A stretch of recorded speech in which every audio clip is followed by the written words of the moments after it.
Gerald is from Dallas. Dallas is his home. Yeah. Okay, are we ready to go?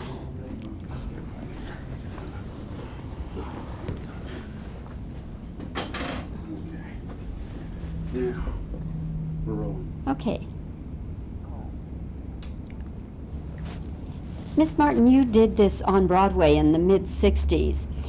Has this production changed any since you did it originally? Oh,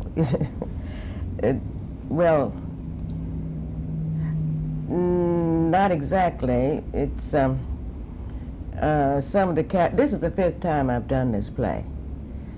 And as Miss Rose said, the first time it was in California, then they brought it because it's such a tremendous hit.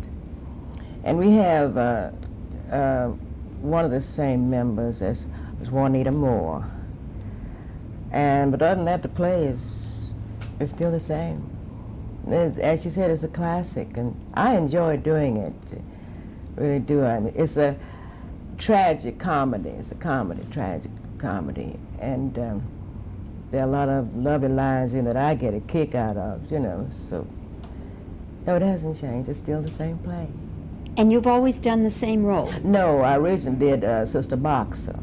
No, I didn't. I did Sister Douglas on Broadway, and then they formed a European company. And I did Sister Box, and then we went to 7 countries. And then when we did it again in LA, and I did Sister Moore. And of course, you always presented it in English, Yes. regardless of the country. Yes. And It was they had no spoken problems? everywhere. They had no problems? Huh? Not really. They have earphones, and the stage manager, one of the representatives, translates to the audience who don't understand, and they can hear it being translated into their own language. But it had a lot of lovely music, and you know, music is a universal language. And we were very well received, and it was very, very exciting, having played in some of the greatest theaters in Europe. We opened in Vienna, and we played on the stage where Mozart made his debut at the age of 6. We went to France, we went to Italy, we went to Holland, went to Germany, Tel Aviv, in the famous Habima Theater, Jerusalem, Haifa, Caesarea, and back to Edinburgh. I had played Edinburgh before, then to London.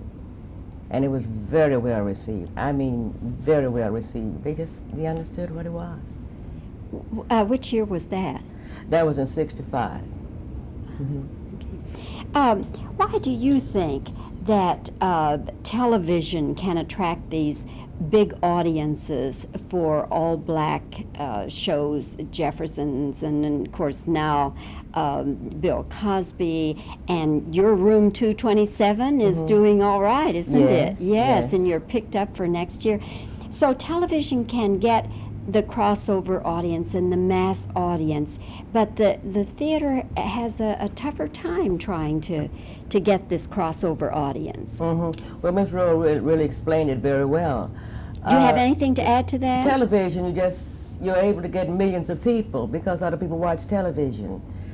In fact, I'm a television bug. No matter when I come in, I turn on television. Then a lot of times, friends of mine are in shows, and I want to see them. You know, I enjoy watching my friends working and what have you.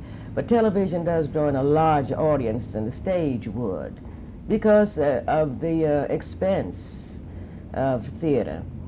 And you have, well, to me, each medium is a different medium. You work in it differently. Like film and stage people, it's difficult for them to make a transition to the stage because they have so many lines to learn, and I've heard them say that they just can't say that every night and they get bored, whereas in television or film, there's somebody there to give you your lines and you can do it over and over and make it perfect. But like she says on the stage, you don't have any help. You're in trouble, you know, if you forget your lines. Sometimes I've gone blank in shows. You have to deal with that. But I love the feel of the audience. I like, you know, you can feel the audience, and it's a good feel. I really like the stage, and I like radio very well.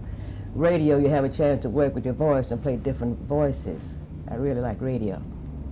And you've been acting all of your life? Did you start as a young girl? No, I was just born wanting to be in show business. From in here. That's all I ever wanted to do was be in show business. But I've had to do other kind of work because I haven't worked all the time in show business due to the fact that who I am naturally. But I've done various types of jobs to keep by, but I always kept eyes on theater. But I've studied. We had a group called the American Negro Theater in New York where we studied radio, and a lot of our names came out of them. Miss Rowe was a member of it. Harry Belafonte, Sidney came out of the American Negro Theater. And we learned all the different phases of theater. And then too, it was just something in me wanting to be acting. I've done all kinds of work: post office, Western Union, box factories, Mays, hotel work, all of that. And then too, acting is on an imitation of life. And usually I played mostly character roles, which I like character roles. At first I played ingenue, and one day an actress, we were on the road in a play called Chicken Every Sunday. And she suggested to me, she says, "Helen, why don't you start to playing character roles so you'll always work?" So I said, okay. And I started, years ago, I started playing character because each character is different.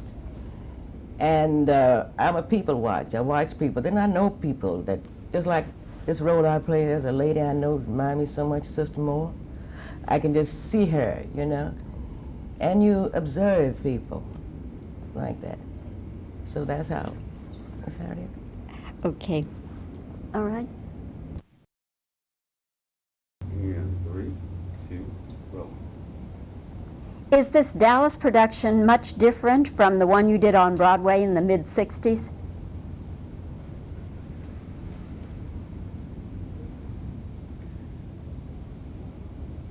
Did you always play the same?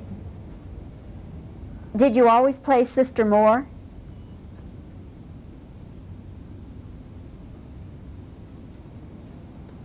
How could the European audiences understand this production?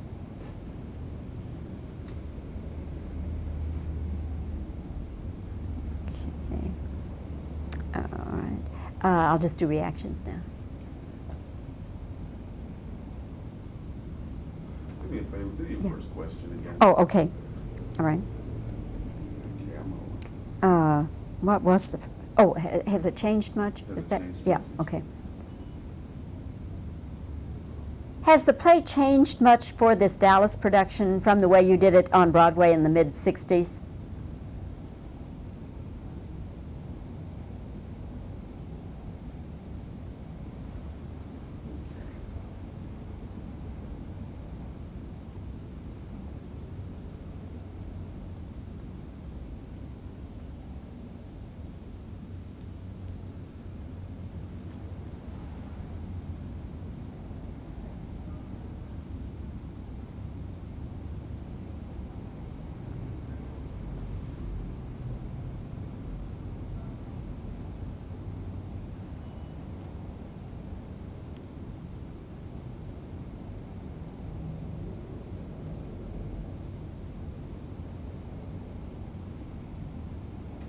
That ought to do it.